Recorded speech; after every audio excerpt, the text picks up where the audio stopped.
सभी को नमस्कार। संस्कृत सुकौशलम चैनल पर आप सभी लोगों का हार्दिक स्वागत, हार्दिक अभिनंदन। आइए आज हम पढ़ते हैं वृद्धि संधि। इससे पहले की क्लास में आपको पता होना चाहिए कि हमने यण संधि का अध्ययन किया है और उसके बाद में हमने गुण संधि का अध्ययन किया है। आज हम गुण संधि के जस्ट बाद वृद्धि संधि का अध्ययन करने वाले हैं। वृद्धि संधि के अंदर देखेंगे कि एक महत्वपूर्ण जो सूत्र है, इन सूत्रों को हम समझने की कोशिश करेंगे। तो देखिए, वृद्धि संधि जो है उसका सबसे पहले महत्वपूर्ण सूत्र जो है वो है वृद्धि रादेज।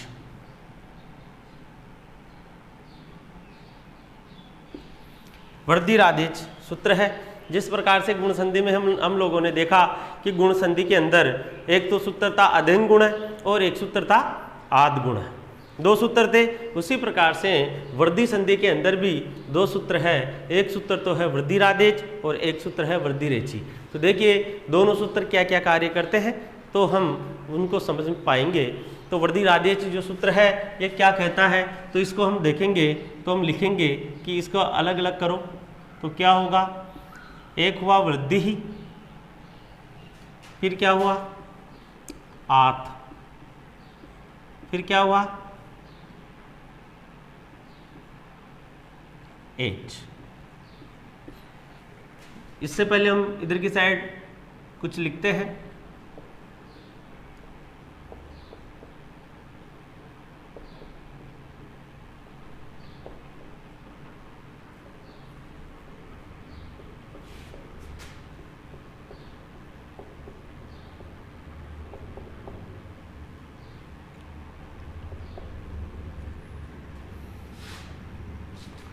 इधर लिख दीजिए चौथे नंबर पर।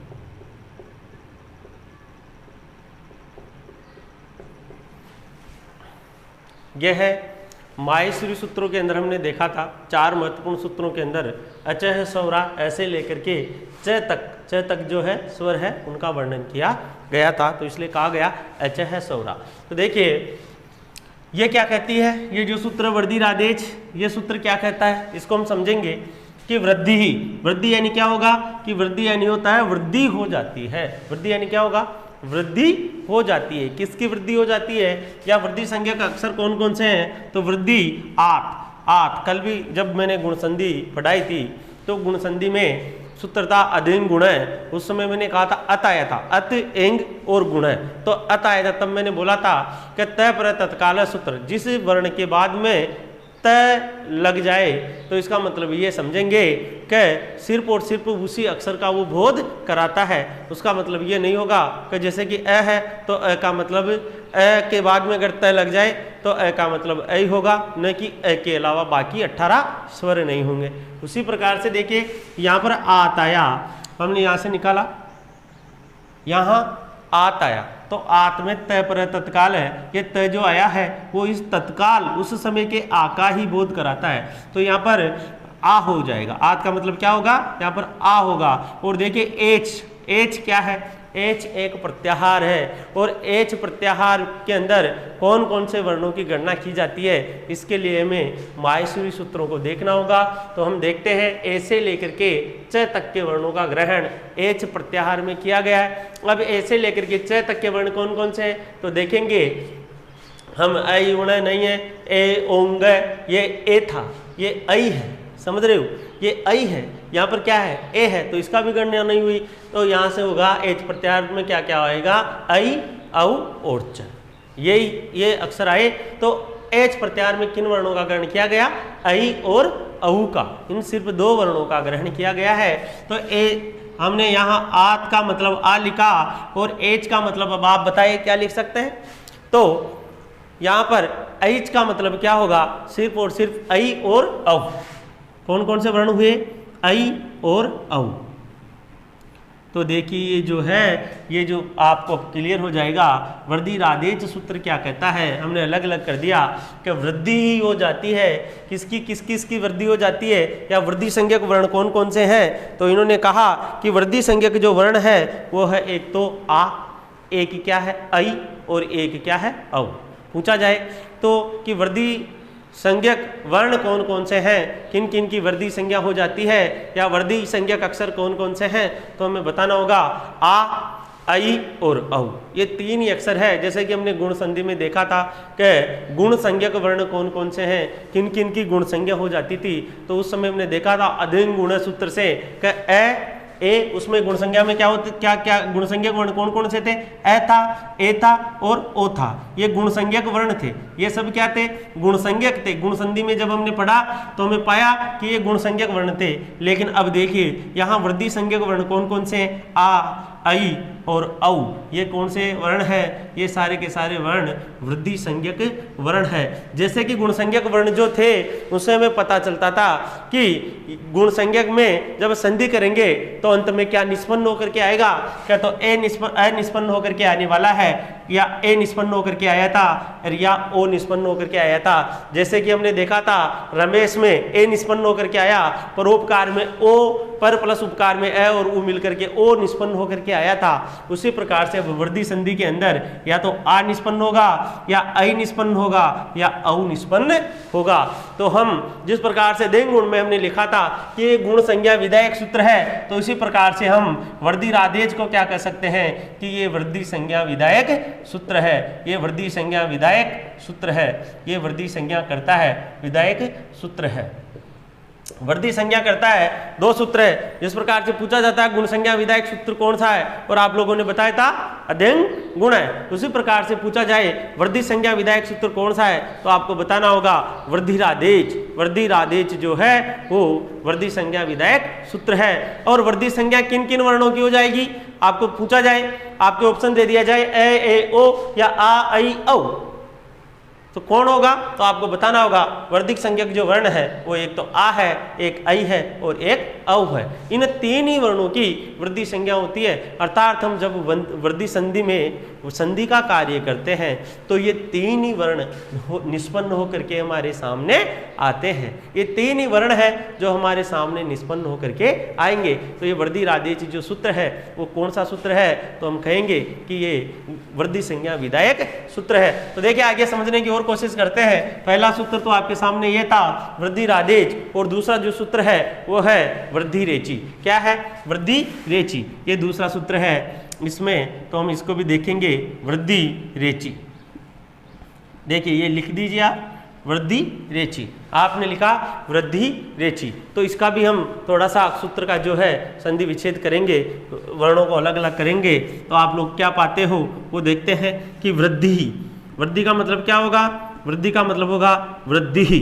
वृद्धि का मतलब क्या हुआ, वृद्धि ही, और वृद्धि और इधर क्या हो जाएगा, इधर हो जाएगा एची, एची।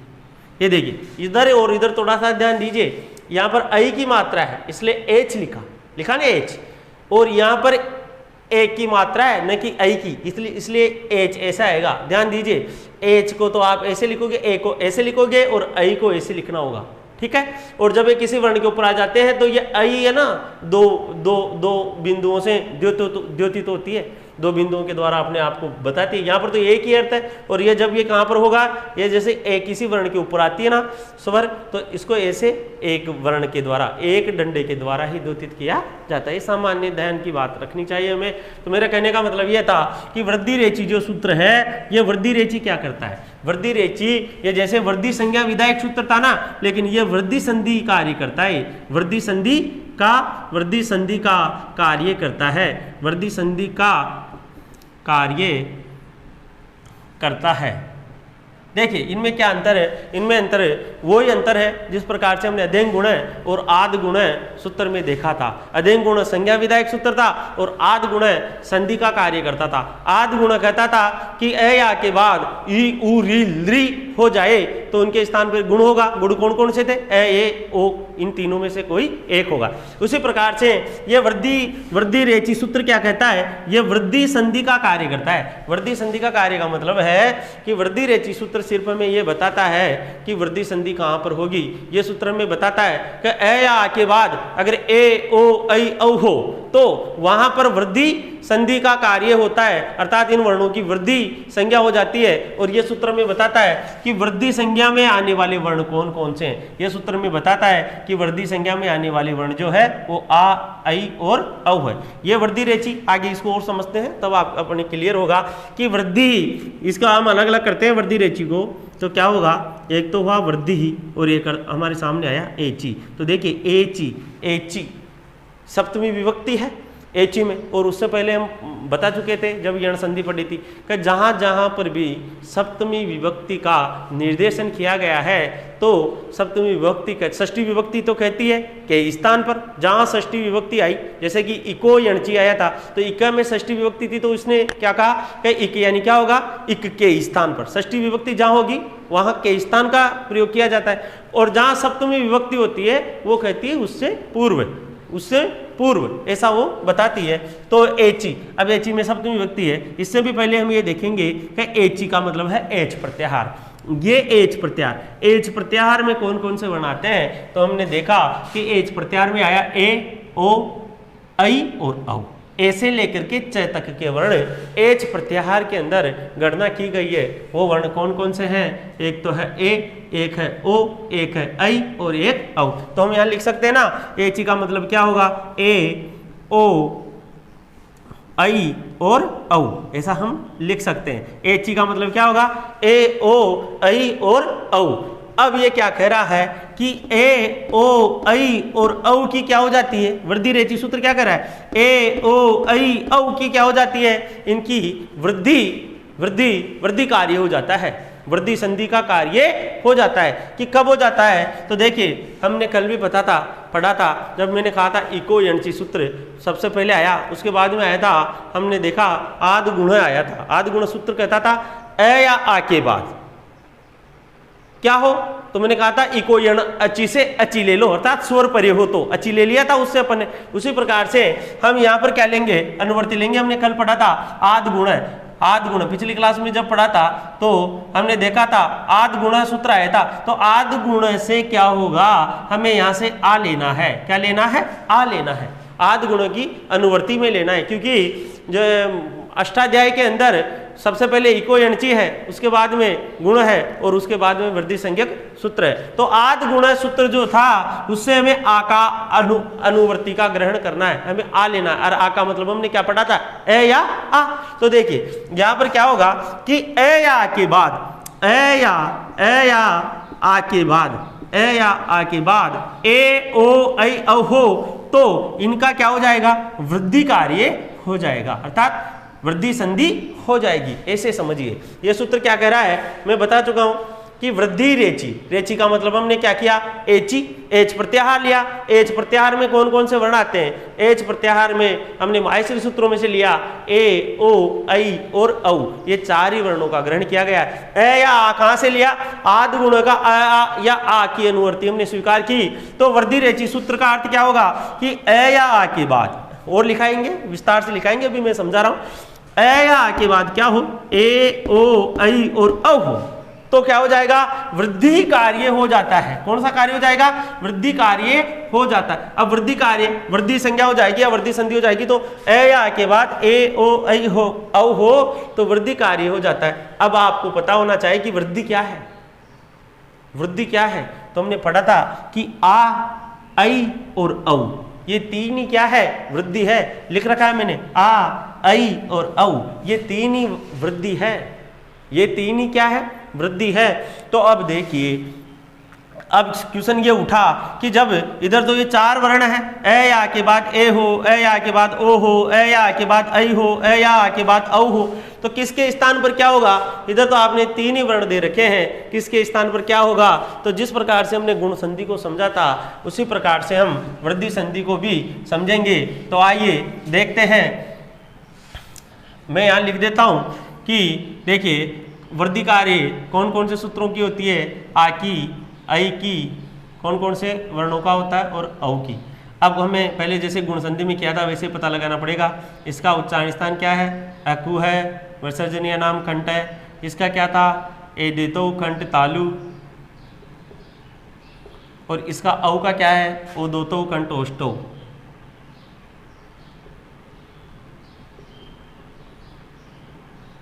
आ का उच्चारण स्थान तो क्या है, कंठ है। ऐ का उच्चारण स्थान कंठ तालु है और औ का उच्चारण स्थान क्या है, कंठोष्टम। अब देखिए हमारे सामने एक क्वेश्चन क्या बना कि क्वेश्चन ये था हमारे सामने, मैं इधर थोड़ा स्पष्ट कर देता हूँ कि ए या आ के बाद क्या हो, ए, तो इसके स्थान पर क्या होगा, ए या आ के बाद ओ हो, तो इन दोनों के स्थान पर क्या होगा, ए या आ के बाद आई हो, तो इन दोनों के स्थान पर क्या होगा, और ए या आ के बाद औ हो, तो इन दोनों के स्थान पर क्या आदेश होगा, ऐसा हमारे सामने आया। तो कहा कि देखिए इधर की जो पद है, इधर क्या होगा, इधर वाले पद में तो ए या आ आपको दिखाई देगा और इधर वाले पद में क्या दिखाई देगा, ए, ओ, ऐ और औ। इन चारों वर्णों में से कोई सा भी एक अक्षर दिखाई देगा। उससे पहले गुण संधि में हमने देखा था, गुण संधि में क्या था, इधर की साइड ए और आ तो थे, लेकिन इधर की साइड ई, उ, री और री थे, यही थे चारों। यहाँ क्या आ गए उनके स्थान पर, ए, ओ, ऐ और औ ने उनका स्थान ले लिया है। क्योंकि हमने देखा था कि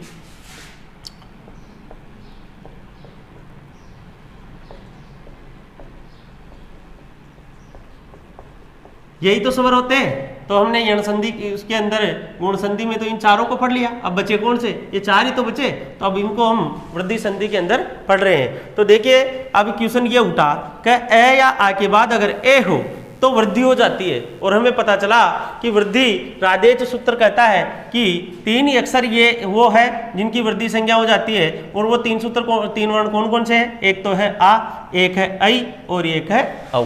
इन तीनों में से किसका चयन करें, किसको ले कि ए या आ के बाद ए हो तो किसका हम ग्रहण करें, तो हम समझने की कोशिश करेंगे। देखिए ए और आ, इसका स्थान उच्चारण स्थान भी क्या है, कंठ है, और इसके बाद में क्या हो ए, तो इसका उच्चारण स्थान क्या है, इसका उच्चारण स्थान कंठ और तालु है। तो अब आप ही बताइए, इसका उच्चारण स्थान तो कंठ है और इसका उच्चारण स्थान कंठ और तालु है, तो इन दोनों में, इन तीनों में से किसको लेना चाहिए।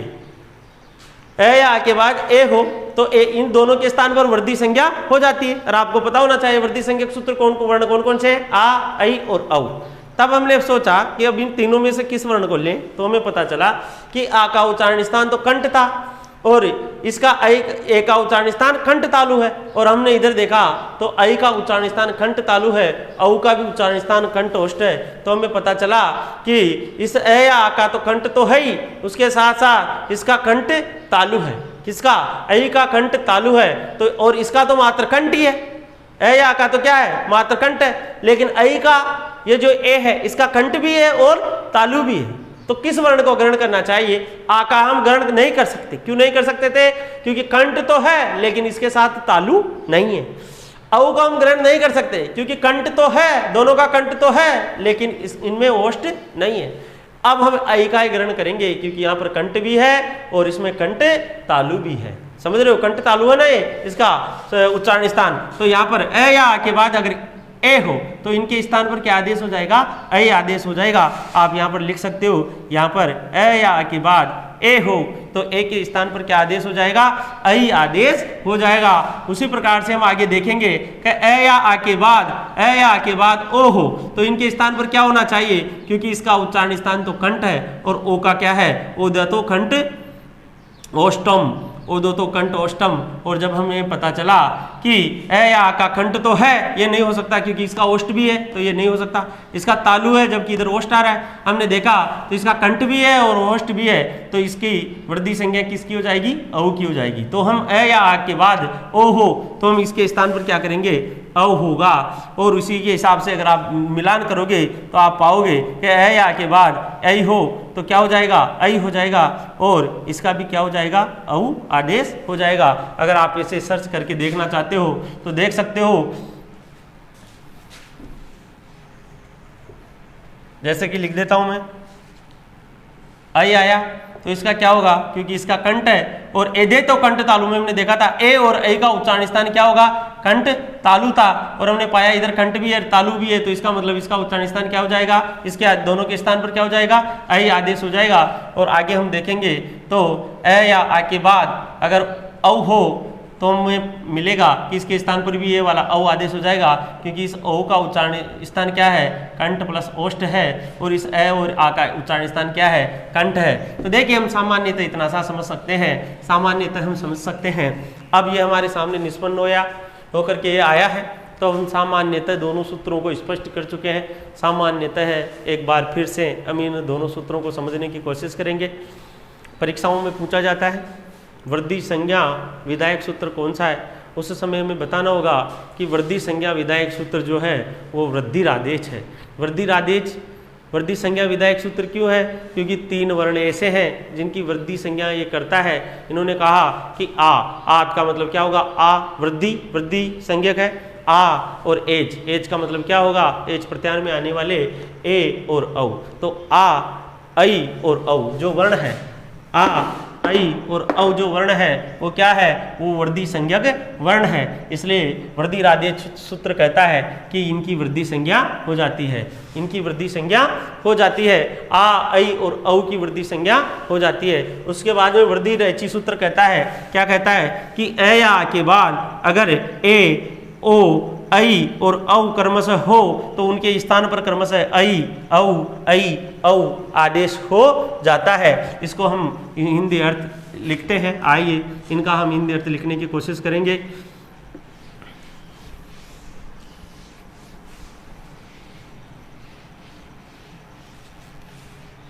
यहाँ लिख सकते हो आप वृद्धिरादेश और समझोगे यह वृद्धि संज्ञा विधायक सूत्र है, अर्थात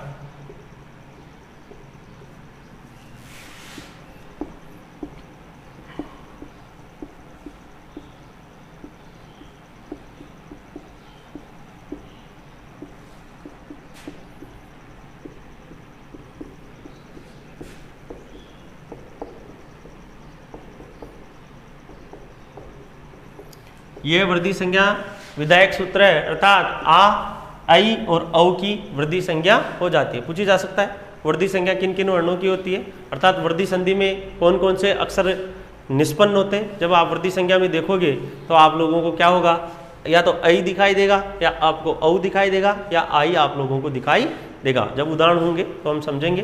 जिस प्रकार से गुण संधि में हमने पढ़ा था, या तो ऐ दिखाई देगा, या ए दिखाई देगा, या ओ दिखाई देगा। रमेश में ए दिखाई दे रहा है, परोपकार में ओ दिखाई दे रहा है। उसी प्रकार से जब उदाहरण पढ़ेंगे तब आएगा कि या तो आपको आई दिखाई देगा, या ऐ दिखाई देगा, या औ ही दिखाई देगा। तो वृद्धिरादेश सूत्र कहता है कि ये वृद्धि संज्ञा विधायक सूत्र है और आ ऐ औ की वृद्धि संज्ञा हो जाती है।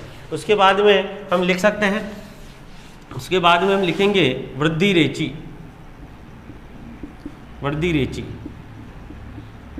इसका अर्थ हम लिख सकते हैं ऐसे, यदि ए या आ के बाद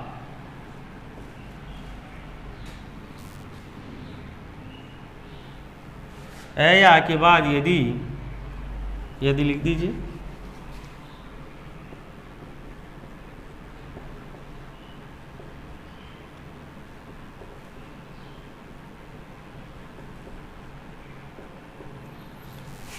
हो तो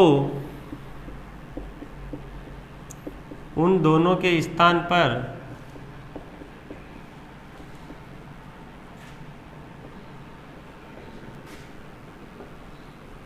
क्रमशः ऐ औ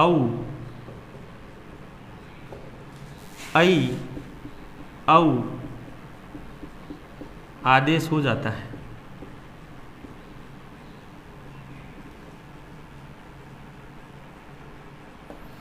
ए या के बाद यदि ए हो तो क्या आदेश हो जाएगा, उन ए या के स्थान पर ऐ आदेश हो जाएगा। ए या के बाद अगर ओ हो तो औ आदेश हो जाएगा। ए या के बाद ऐ है तो भी ऐ आदेश होगा, और ए या के बाद औ हो तो भी औ ही आदेश होगा। क्यों होगा वो हमने विस्तार से देखा था। तो आइए इसका एक डायग्राम बना करके हम समझते हैं। तो आपको पूछा जाए कि वृद्धि संज्ञा विधायक सूत्र कौन सा है, तो आपको क्या बताना होगा, क्या बताओगे, वृद्धिरादेश। और वृद्धि संधि का कार्य कौन सा सूत्र करता है, तो आपको बताना होगा वृद्धिरेची।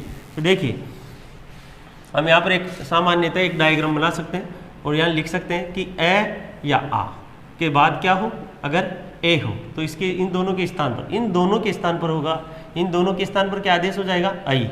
और ए या आ के बाद अगर क्या हो, ओ हो, तो इन दोनों के स्थान पर क्या आदेश हो जाएगा, इन दोनों के स्थान पर औ आदेश हो जाएगा। ए या आ के बाद यदि आई हो तो इन दोनों के स्थान पर भी आई आदेश हो जाएगा। और ए या आ के बाद अगर औ हो तो भी इन दोनों के स्थान पर औ आदेश हो जाएगा। ए भी उतार लीजिए। वृद्धि रेची सूत्र के जस्ट नीचे हम ये लिख लेंगे तो हमारा ये क्लियर हो जाएगा। इसका मतलब क्या होगा, ए या के बाद ए हो तो आई, ए या के बाद ओ हो तो औ, ए या के बाद आई हो तो आई, ए या के बाद हो तो औ हो जाता है। तो हम इनको उदाहरणों के द्वारा समझते हैं। तो आइए, उदाहरण संस्कृत की कोई सी भी पाठ्य पुस्तक की किताब भी अगर आप उठा करके देखोगे तो आपको पर्याप्त मात्रा में वहाँ पर उदाहरण देखने को मिलेंगे। तो सबसे पहले आते हैं हम ए, आ और ए के उदाहरण हम देखते हैं कि किस प्रकार से होगा। तो देखिए, एक शब्द है सदा प्लस एव। सदा यानी क्या होगा, हमेशा, और एव यानी क्या होगा, ही, हमेशा से ही। ऐसा होता है ना कभी कभी, सदैव किसको कहेंगे, हमेशा से। तो देखिए कैसे क्या होगा कि सदा जो शब्द है उसमें हम निकालेंगे तो पूर्व पद का, ये पूर्व पद है, ये उत्तर पद है। और संधि में आप लोगों को पता है कि पूर्व पद का तो अंतिम अक्षर देखने को होता है और उत्तर पद का पूर्व अक्षर देखने को होता है। तो इधर सदा में क्या था, अंत में आ है और इधर क्या है, ए है, और ऐसे लिख दिया। अब देखिए, आ और ए, जहाँ जहाँ पर भी हमें आ और ए दिखाई दे, ए या आ और ए दिखाई दे, तो इसके स्थान पर हमें क्या कर देना चाहिए, उन दोनों के स्थान पर हमें आई आदेश कर देना चाहिए। यह आदेश होता है। तो सद प्लस आई। और एक बात बताइए, अगर इधर ए या आ होता और इधर ई होता तो गुण हो जाता ना, ऊ होता तो गुण हो जाता। लेकिन वृद्धि संधि जब होती है जब ए या आ के बाद ए, ओ, आई और औ हो। तो देखो सद, अब इसको आप मिलाइए, ये आई है ना, ये आई है, तो इसका क्या रूप बन जाएगा, ये हलंत है, द हलंत। अगर आप हलंत नहीं लगाओगे तो सारा गड़बड़ हो जाएगा, हलंत लगाना होगा। और ये हलंत है तो हलंत व्यंजनों में स्वर आकर के मिल जाते हैं। और क्या रूप बना, सदैव। क्या रूप बन गया, सदैव। सदैव यानी क्या होगा, हमेशा से। आपको पूछा जाए कि इसमें कौन सी संधि, तो आपको बताना होगा इसके अंदर वृद्धि संधि है। तो देखिए इसका संधि विच्छेद क्या होगा, सदा प्लस एव, इसका संधि विच्छेद होने वाला है। अब आप कहोगे एव कैसे होता है, एव हम ऐसे भी तो लिख सकते थे तो भी वृद्धि संधि हो जाती। तो देखिए ये हमें कैसे पता चले, तो इसके लिए तो आपको अभ्यास करना होगा, शब्दों की शुद्धता आप लोगों को देखनी होगी। क्योंकि ये एव ऐसे ही लिखते हैं और आई एव यानी, इस एव यानी ही होता है, इसी का अर्थ ही होता है वो शुद्ध। तो शुद्धता और शुद्धता का तो हमें ध्यान रखना ही होगा। और ये अत्यधिक अभ्यास करने से, पुस्तकों को पढ़ने से ही हमें अभ्यास की शुद्धता का पता चलेगा। तो सदैव में कौन सी संधि हुई, सदैव के अंदर हमने देखा कि इसके अंदर वृद्धि संधि है। अब आगे और देखते हैं। एक शब्द है सर्व प्रचलित है, कृष्ण प्लस एकत्वम। वही बात हुई, कृष्ण के अंत में क्या है, कृष्ण के अंत में जो अ है उसको ले लो, और एकत्वम के प्रारंभ में ए है, इसको ले लो और इनको ऐसे लिख दीजिए। ए और ए मिल करके क्या हो जाएगा, ये दोनों आई हो जाएगा। इधर क्या बचा, इधर वो कृष्ण बचा, इसको हलंत कर दीजिए, इधर कत्वम लिख दीजिए। और जब आप इनको मिलाओगे तो हलंत है, इसमें ये आई मिल जाएगा और क्या रूप बन जाएगा, कृष्णई कत्वम, कृष्णई कत्वम, ये रूप निकल करके हमारे सामने आया है। ये हुआ ए या के बाद ए है उसका उदाहरण। अब देखिए हम देखते हैं ओ के उदाहरण। गंगा प्लस ओग है, इधर क्या बचा, इधर बचा गंगा, और इधर क्या था, इसका अंत में हलंत कर दीजिए आ, और इधर क्या है ओ, वही है ना, इधर घ। आ और ओ मिलकर के क्या हो जाएगा, इन्होंने कहा आ और ओ मिलकर के क्या हो जाएगा, औ हो जाएगा, तो औ कर दीजिए। इधर गंग ही बचा ना, ये गंग को हम हलंत कर देंगे और इधर घ कर दीजिए। और जब हम वर्णों को मिलाए तो क्या रूप बन करके हमारे सामने आया, गंगोग। ये गंगोग है, निकल करके हमारे सामने आया। गंगोग में कौन सी संधि है, गंगोग में वृद्धि संधि है। और देख लीजिए और उदाहरण है, उदाहरण आप किसी भी पुस्तक में से देख सकते हो।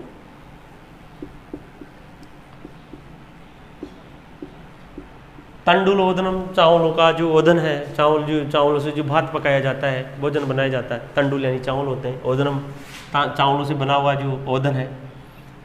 तो देखिए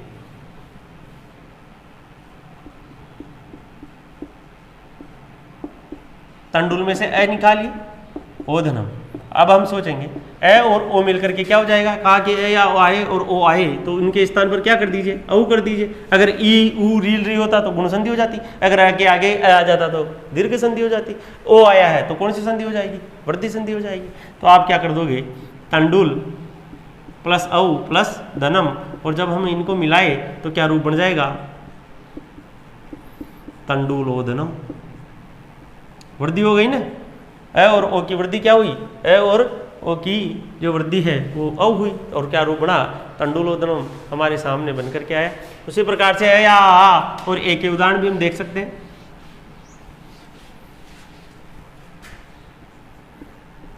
देव प्लस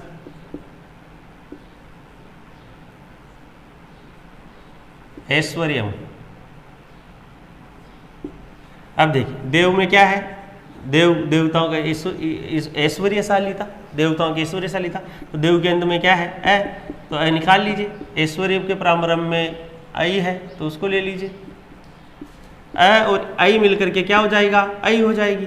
और इधर क्या बचा, इधर देव ही तो बचा था, इधर क्या बचा था, इधर ऐश्वर्यम, और क्या रूप बन जाएगा, यह हलंत है, इसमें ए मिल गया तो क्या रूप बन गया, देवेश्वर्यम। ये देवेश्वर्यम निकल करके हमारे सामने आया है। उसी प्रकार से ए या ए का उदाहरण हमने देखा, औ का उदाहरण भी अब हम देख सकते हैं।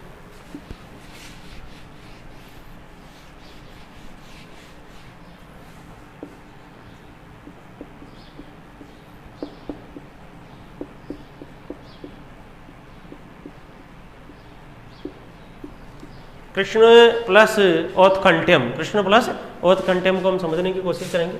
कृष्ण है प्लस औत्कंठ्यम, औत्कंठ्यम है, उसको देखिए। कृष्ण में से क्या निकालोगे आप, कृष्ण में से तो हमें निकालना होगा अ, और औत्कंठ्यम में क्या है, औ है। सिंपल, कोई बड़ी बात नहीं है। ए और औ मिलकर के क्या हो जाएगा, औ हो जाएगा। इधर कृष्ण बचा, इसको ऐसे का ऐसा ही हलंत लगा करके लिखना है, हलंत लगा करके, है ना, ये कृष्ण हुआ। जब आप इनको मिला दोगे तो क्या रूप बढ़ जाएगा,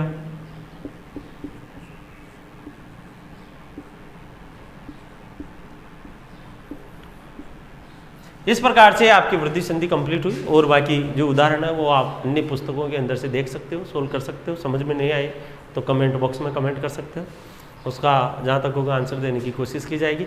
अभी हम जो वृद्धि संधि है उसके दो सूत्र पढ़े हैं, एक सूत्र है वृद्धि रादेच और एक सूत्र है वृद्धि रेची। अब आगे की क्लास में हमारी वृद्धि संधि चलती रहेगी, क्योंकि अब वृद्धि संधि की जो वार्तिक है, वृद्धि संधि की जो अपवाद हैं उनको भी पढ़ना बाकी है। अगली क्लास में अपनी वृद्धि संधि है जो कंप्लीट हो जाएगी। आज बस इतना ही, धन्यवाद।